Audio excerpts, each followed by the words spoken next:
জানুয়ারিতে প্রাথমিকের শিক্ষার্থীরা শতভাগ বই পাবে বলে জানিয়েছেন প্রাথমিক ও গণশিক্ষা উপদেষ্টা অধ্যাপক বিধান রঞ্জন রায় পোদ্দার।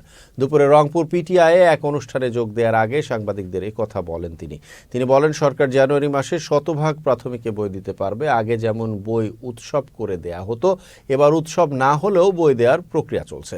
তিনি বলেন, প্রাথমিকে খুব পরিবর্তন করার মতো কিছু ছিল না, ফলে তৃতীয়, চতুর্থ ও পঞ্চম শ্রেণীর বইয়ের সিলেবাসে কিছুটা পরিবর্তন আনা হয়েছে।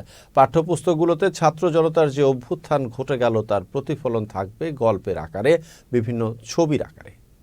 আমাদের ভৌত অবকাঠামোর ক্ষেত্রে অনেকটা উন্নতি ঘটেছে। আমাদের শিক্ষকদের ইন জেনারেল কিন্তু মানের উন্নতি ঘটেছে।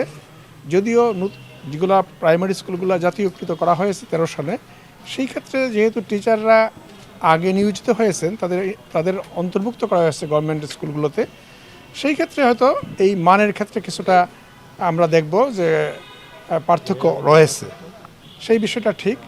কিন্তু আমাদের নিজস্ব কতগুলো ট্রেনিং প্রক্রিয়া চালু থাকে সবসময়, ফলে একজন শিক্ষকের সম্ভাবনা থাকে উনি যদি উদ্যোগী হন তাহলে নিজেকে ট্রেন করে নেওয়ার সেই সুযোগটা রয়েছে।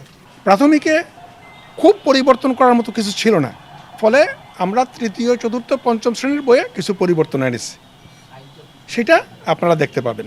আমাদের যে ছাত্র এবং জনতার যে অভ্যুত্থান ঘটে গেল, এটার প্রতিফলন থাকবে, বিভিন্নভাবে থাকবে, গল্পের আকারে, বিভিন্ন ছবির আকারে, বিভিন্নভাবে থাকবে এটার প্রতিফলন।